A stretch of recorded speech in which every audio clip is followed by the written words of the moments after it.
Podcast z podwody. Rozmowy o nurkowaniu, sprzęcie i eventach nurkowych. Kieruj się pod wodę.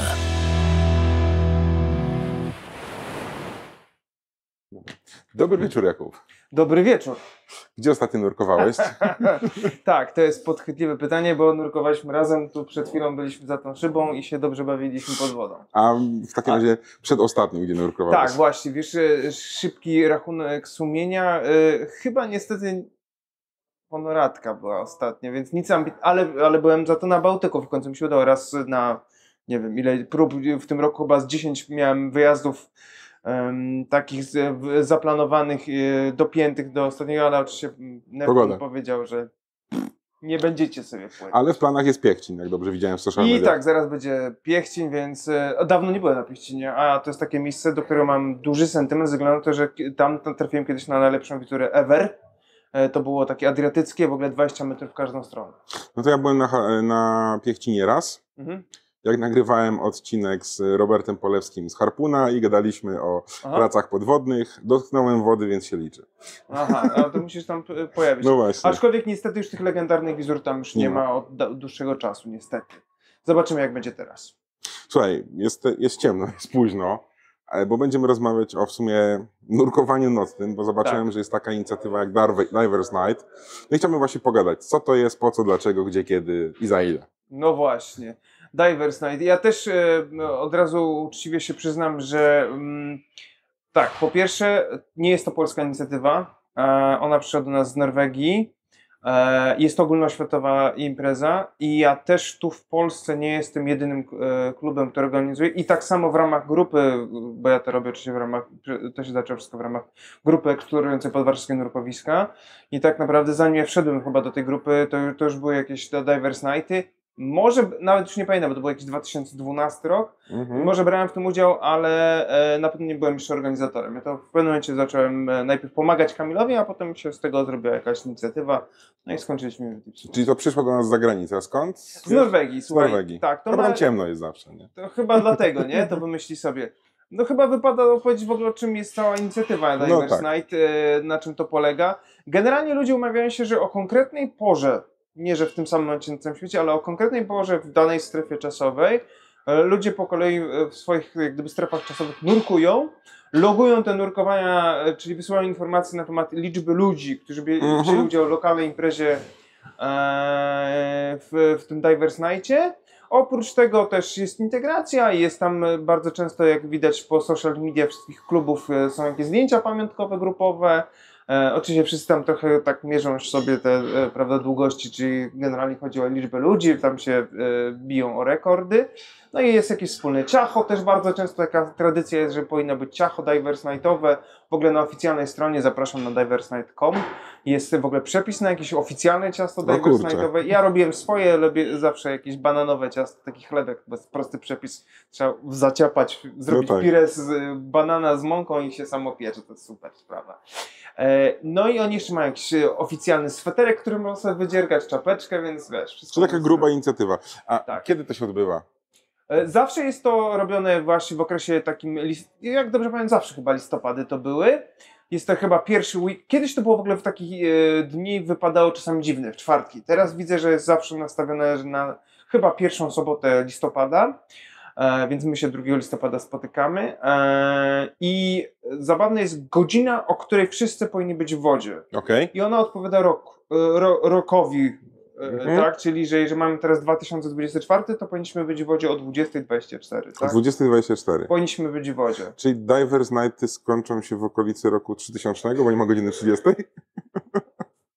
Nas to chyba nie dotyczy, nie nasz to będzie problem, mój Dokładnie.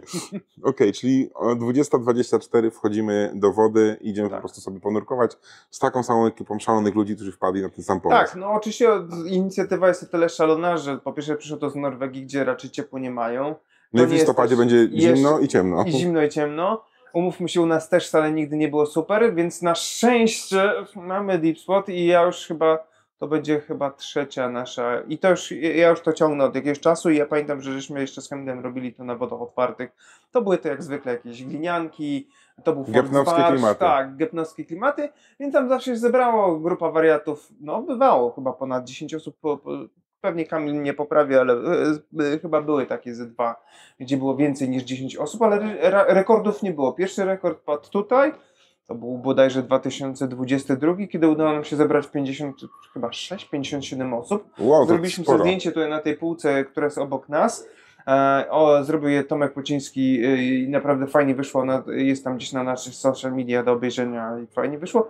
Ja potem zrobiłem podobne zdjęcie już w 2023, już było nas tam 30 osób, ale też się udało na tej półce zrobić fajne zdjęcie. No i taki mamy ambitny plan na ten rok, żeby pobić ten rekord tego 50 paru osób i zrobić znowu sobie fajne zdjęcie, tak, żeby było to widać.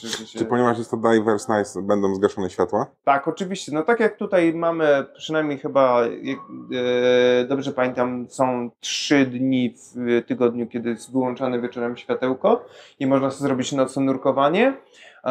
Tak samo w Divers Night w sobotę będzie wyłączone światło tej godzinie. Oczywiście przyszykujemy się, będzie zapalone światełko, zgaszą nam dopiero jak już będziemy wszyscy w wodzie i jest nurkowanie tam około 30-40 minut i potem już zapalają nam światełko, żebyśmy mogli bezpiecznie wychodzić. Jak już pierwsze osoby wychodzą z wody, ci, którzy wyfiukają flaszki zbyt szybko. No tak, tak. Tak, no to wtedy już zaczyna się pojawiać pierwsze światełko, no i tam powoli wychodzimy wtedy z wody, nie? Czyli 2 listopada 20:24 można podjechać do Deep Spotu.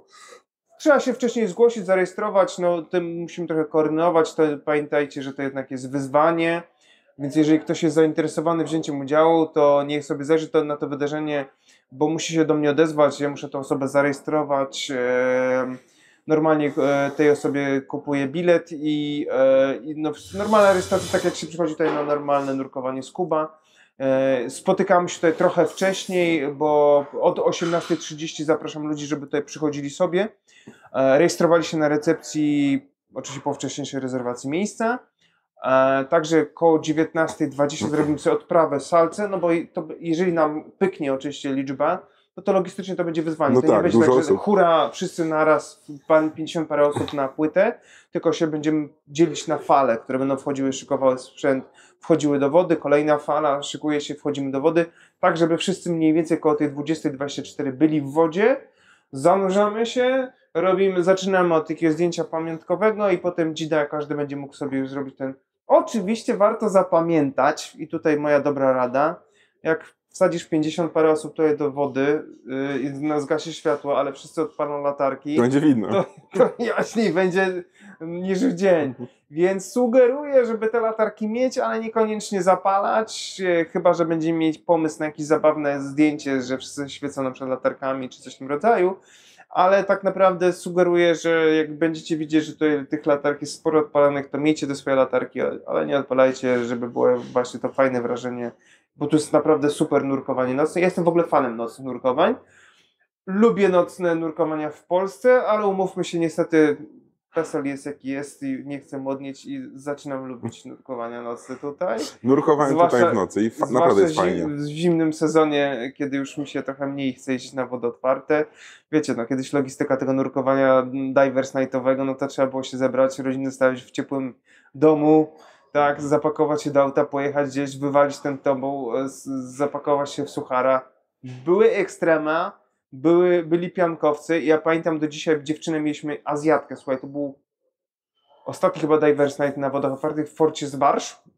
Było nas tam kilka osób, nie wiem, może 10 było osób i się pojawia grupka z Azjatką w zespole i tak od razu wszyscy wow, o co chodzi, nie?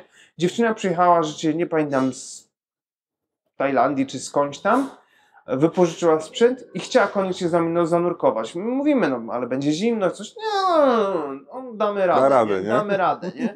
Weszła do tej wody, więc my już do siebie patrzymy, na siebie, dobra, zaraz wyjdzie z tej wody.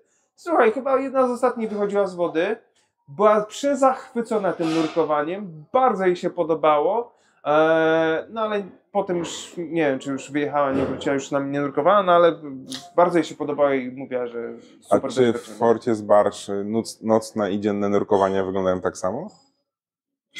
Tam nic nie widać? Nie, nie, mój drogi, jeżeli jeszcze nie byłeś, spiesz się poznać to miejsce, bo jest to obecnie chyba takie miejsce ewenement na skalę w ogóle krajową, bo raz, że masz oprócz otwartego jeziorka, masz te koszary szyjowe, część tych pozostałości po wzmocnieniach tych fortecznych wokół całej osi linii Warszawy, tak?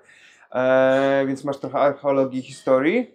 I wizury potrafią być tam naprawdę fajne. To nie jest głębokie nurkowanie, tam można zalogować chyba 4 czy może nawet 6 metrów w jednym miejscu, ale w otwartej części akwenu często jest mocno zarośnięte już roślinnością, więc też trzeba trafić taki okres, kiedy tej roślinności już trochę jest mniej. Czyli Divers Night, idealnie. Idealnie, tak jest. Ale pod wodą można znaleźć takie artefakty jak wannę z hydromasażem, zatopiono omegę. Słuchaj, kto tam w ogóle dotargał omegę i on zatopił. Przeraża mnie to, że martwić się, kto na jezioro zatargał omega, a nie wannę z hydromasażem. To też, wiesz, no już pomijam sprzęt budowlany, który został po budowie tej obwodnicy, która tam tędy biegnie. Masy sprzętu budowlanego zostało pod wodą, no ale no jest, rzeczywiście czasami można znaleźć zdjęcia na Facebooku bodajże Michała Bazały, genialne, jak było w ogóle, czy to jest jego, czy kogoś innego, że był lód na powierzchni. Kapitalne zdjęcia, naprawdę rewelacyjne.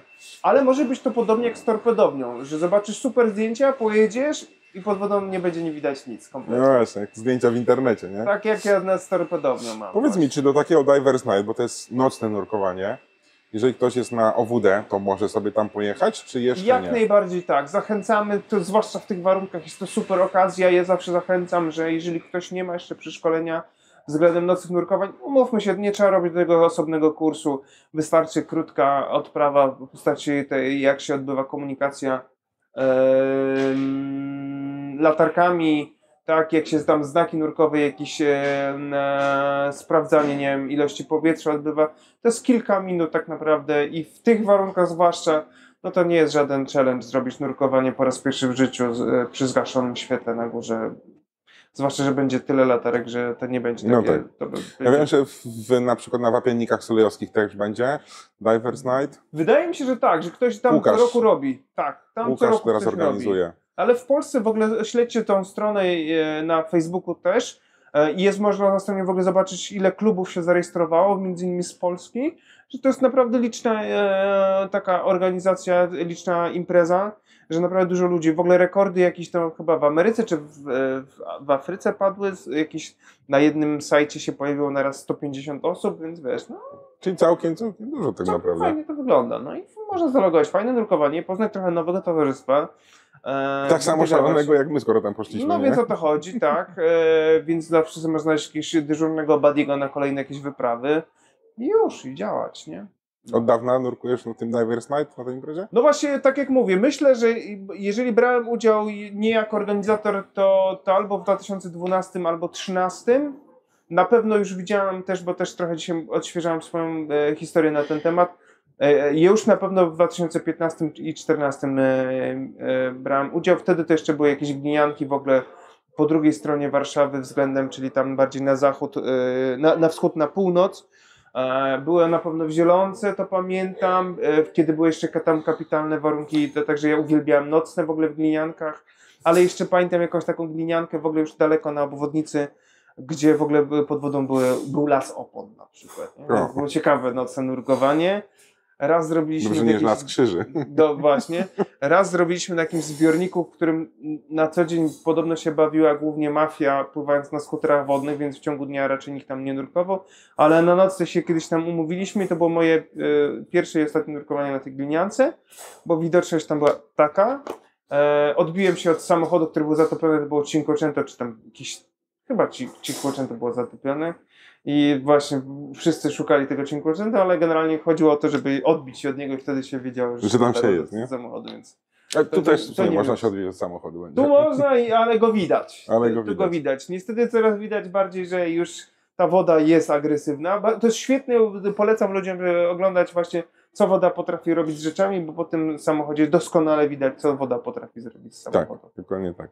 No. Czyli co, 2 listopada, Divers Night, godzina 20:20. Zapraszam, żeby śledzić przede wszystkim na Facebooku, bo tam są wszystkie informacje na ten temat Jeżeli jednak macie dalej pytania, czy nie jesteście pewni, czy nadajecie się, czy dacie radę, odezwijcie się do mnie. Jestem organizatorem tego wydarzenia, więc jest tam do mnie namiar. Chętnie odpowiem na wszystkie pytania i pomogę Wam wziąć udział w tym wydarzeniu. Uważam, że warto zrobić to. Może nie jest to niesamowite nurkowanie nocne, ale jest to fun, jest to rzeczywiście ciekawa inicjatywa i można zrobić po prostu fajne nurkowanie, fajny towarzystwo. No powiem szczerze, że odkąd nurkuję i prowadzę podcast, nie słyszałem o takim wydarzeniu. Jakoś ostatnio na dniach mi wyskoczyło właśnie w social mediach, że dosyć dużo ludzi w Polsce organizuje to wydarzenie, więc chyba ono też nabiera, że tak powiem, mocy, dzieje się bardziej, więc fajnie, jak poszerzymy to może więcej. Podajcie do nas tutaj do Deep Spotu na Divers Night, jeżeli jednak jesteście gdzieś indziej, szukajcie tej imprezy obok siebie i weźcie w niej udział, zalogujcie to, zróbmy rekord, niech świat zobaczy. Że w Polsce jesienią też da się tak nurkować. Jest. O właśnie, pozdrawiamy nurków. No. Dokładnie. To co? Do zobaczenia pod wodą w takim razie. Do zobaczenia. Dzięki Ci bardzo. Dzięki. Dziękujemy za wysłuchanie odcinka. Każde odtworzenie, każde udostępnienie, polubienie czy komentarz to dla nas bardzo cenne wsparcie. A jeśli podoba Ci się nasza twórczość, możesz wesprzeć nas w serwisie Patronite. Mamy nadzieję, że zechcesz przyłączyć się do współtworzenia Spod Wody i dorzucić swoją cegiełkę do tego projektu.